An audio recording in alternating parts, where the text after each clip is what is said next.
अस्सलाम वालेकुम। मैं मैमुना हुसैन।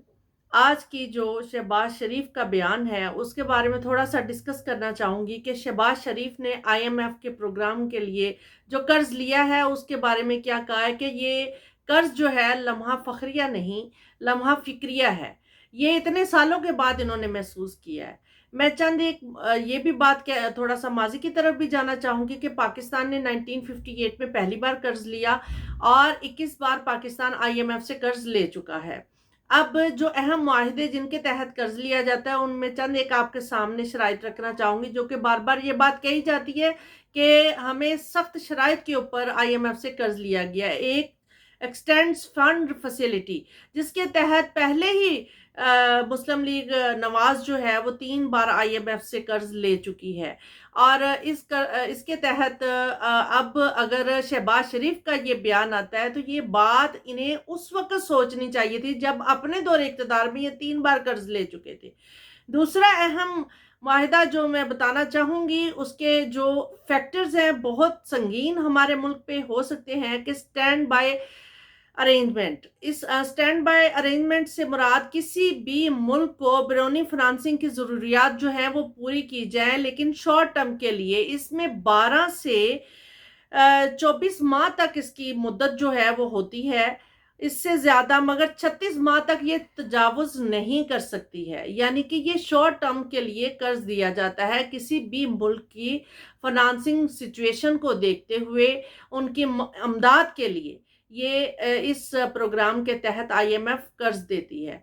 अब ये अगर हमारे स्टैंड बाय अरेंजमेंट के तहत अगर पाकिस्तान ने आईएमएफ से कर्ज लिया है तो इसके फैक्टर्स डेफिनेट हमारी आम आवाम पे बहुत ज़्यादा संगीन साबित होंगे, क्योंकि अगर हम कर्ज की अदायगी दोबारा से जब आईएमएफ को करनी है तो उसका एक मज़ीद जो है इन्फ्लेशन रेट बढ़ेगा, जो कि आम आवाम के ऊपर बहुत ज़्यादा इसके ऊपर बोझ होगा।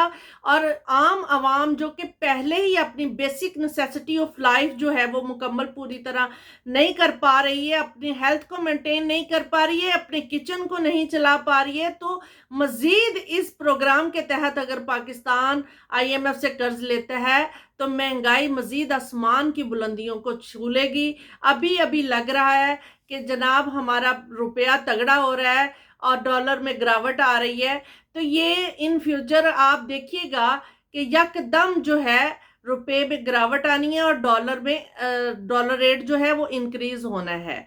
लेकिन इसका प्लान बिफोर टाइम ही हुकूमती सतह पे होना चाहिए, ताकि दोबारा से हमें कर्ज की ज़रूरत पेश ना आए। अगर हमने सख्त टर्म्स के ऊपर भी कर्ज लिया है, हमारे प्लान जो है वो माशी बदहाली से निकलने वाले होने चाहिए, ना कि सिर्फ तरक्याती कामों या इधर उधर फंड और फाइनेंस को खर्च करके वेस्ट किया जाए, बल्कि ऐसी इंडस्ट्री होनी चाहिए जहां हम इस फंड को लगा के पैसे को यूटिलाइज करें और उस यूटिलाइज के बाद हम आईएमएफ को आसानी कर्ज की किस्त भी अदा कर सके और हमारे पाकिस्तानियों को रोजगार भी मुहैया हो सके।